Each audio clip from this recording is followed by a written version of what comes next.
The January 6th pardons are an abomination. But with the pardons, what's your take on that? Here's what I think. Were these people punished? Yes. Were they ruined financially? Yes. Did they spend time in jail? Yes. Have their lives been ruined? Absolutely.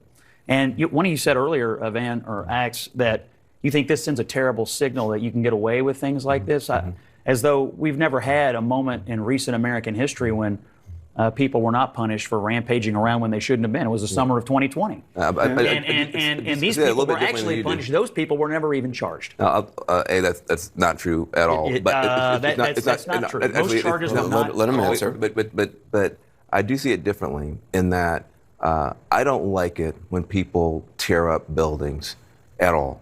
I'm not a part of some pro-riot, pro-crime lobby.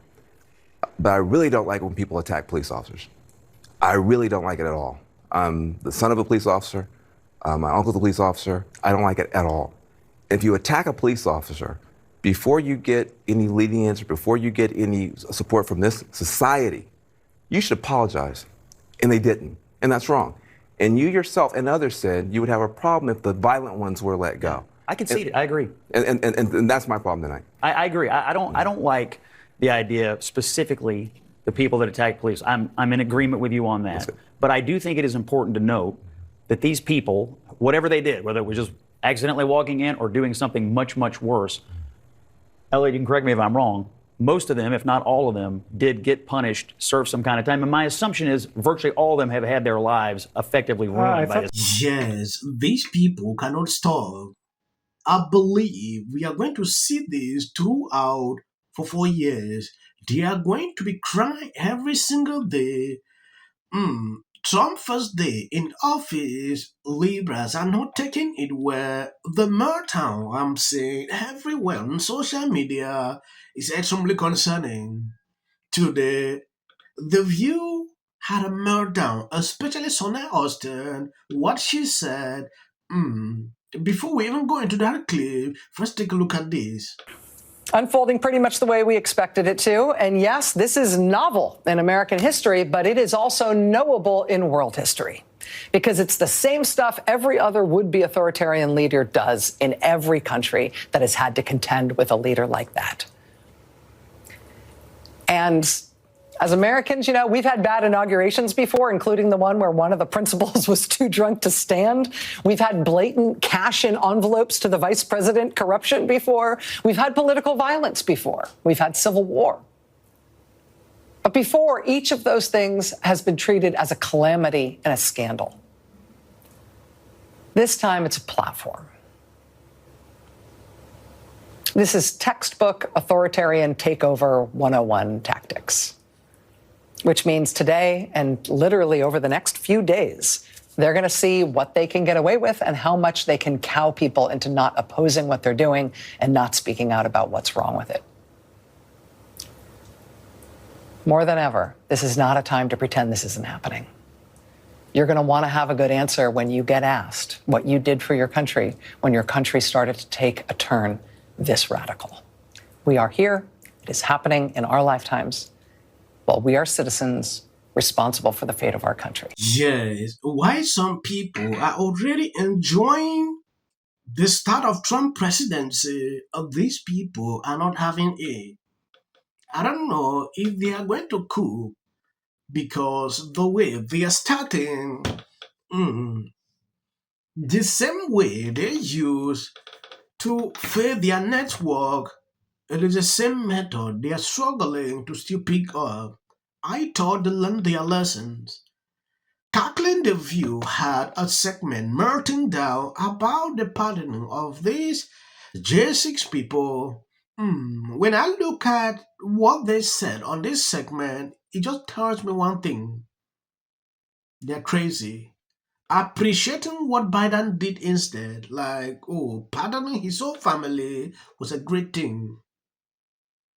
Allowing these people in prison, why seeing Biden did do that, it is insane. Can I ask you, because on that point, I want to get you to respond to this, because what I'm already hearing from people who work for Trump and are his allies is that there's really no leg for the Democrats don't have a leg to stand on because President Biden leaving today, issued a raft of pardons, including for his own family members and his sister and his brothers and their spouses, and then also for an activist, an elderly activist who is convicted of killing 2 FBI agents. Chris Wray did not even want him to commute that sentence that President Biden did today. They say that doesn't give Democrats an argument here to criticize these pardons. What is your response to that? I mean, I think that's the mistake we're seeing now is people trying to reduce this to tribalism. This is not about Democrat or Republican. Joe Biden pardoned a lot of people. Yeah, he should answer for that and explain what he did and his reasoning. But the people he pardoned, his family members, did not, before the naked public eye, beat police officers, try to overthrow our government, lead to the death of police officers, and have injuries, scars, both visible and invisible, on police officers that are still affecting their lives today. This is not about left or right in our country. We can't just say this is a tit for tat, or their side did it so my side can do it. No, this is about the values and principles that we should all be looking to uphold, the institutions of our government themselves, that these people on that day tried to overthrow. Let's stop with the rank partisanship. The President of the United States of America has just pardoned people who physically attacked, violently led to the death of officers like Sicknick, and we should be talking about that. It was interesting to me. I was texting with a lot of Democrats from across the country, state legislative leaders, because this fight is going to be in the states. As much as we look at Congress, America's policy is made in the state legislatures. And one senior Dem state legislator from out west texted me and said, he literally just let his private militia out of jail. He said he's instilled a sense of loyalty. These people feel loyal to him, Sure and their do. lawlessness is now going to go unchecked, and he can now call on them again to do what they would like. So I know a lot of Democrats have mixed feelings about the president's preemptive pardon of his family specifically. Oh, President Biden. President Biden. Yeah, a lot of presidents around here. Yeah. Steph, we got to be specific now. And I understand the concerns that people had, but I also understand what the president said is that the incoming President Trump, has promised a special prosecutor to go after, look into the Biden family. Yes, every person with normal reasoning would think like this.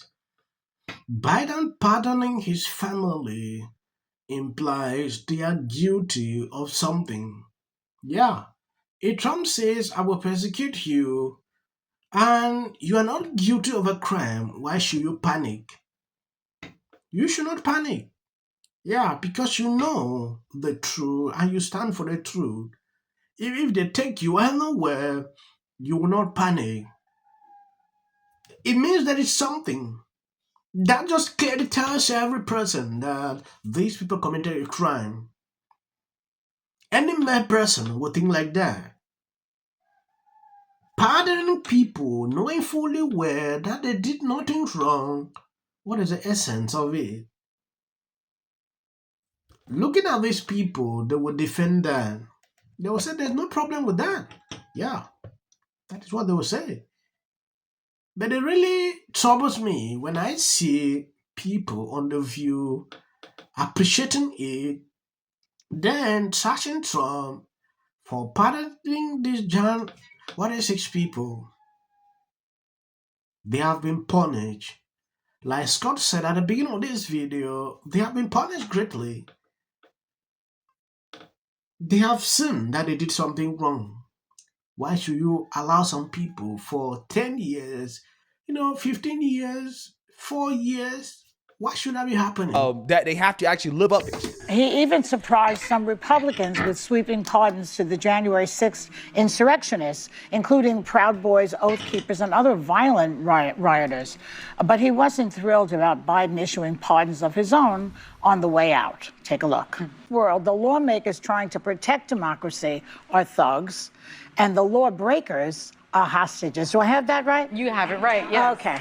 That's your thoughts. Well, he Which is clearly doesn't know what particularly a hostage is, because there are still hostages right now in the Middle East. They were terrorized by Hamas and have not all come back. So that's a hostage. You can't use that term loosely. These people committed crimes. It's kind of that's tacky right now in particular. Especially right now. But this is the justice system at work.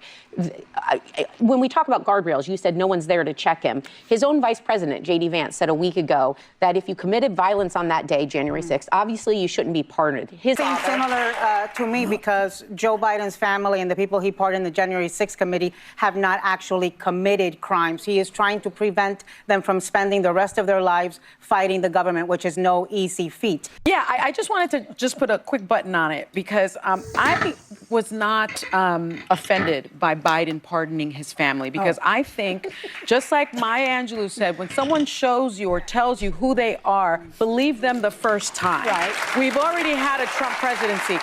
We know that this administration is a vengeful one. We know this is a vengeful man. And if I can protect me and mine, I would do that. And so I think we need to show Joe Biden. Amazing. You see their argument. I'm even speechless. You know, hearing this. When it is them, they appreciate it. They say, no, he's right. He's always right. But when some does it, it's a problem. That's the funniest thing with these people. They don't see a problem when something like this happens.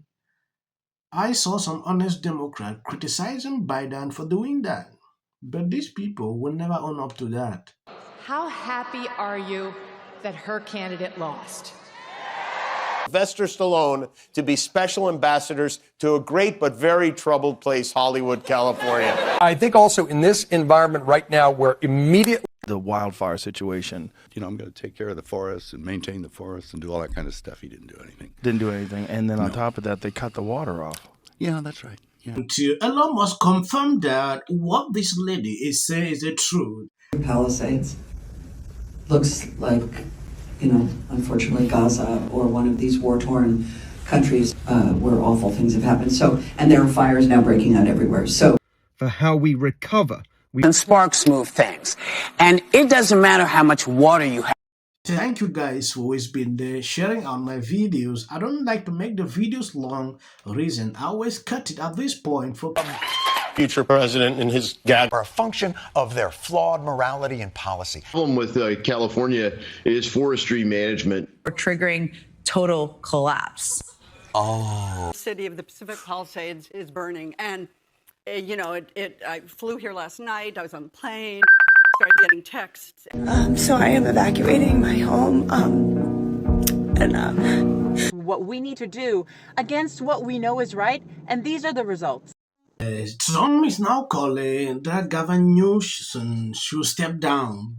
This is you getting water to areas that need water because there are fires in 100-mile-an-hour winds. The situation is beyond control.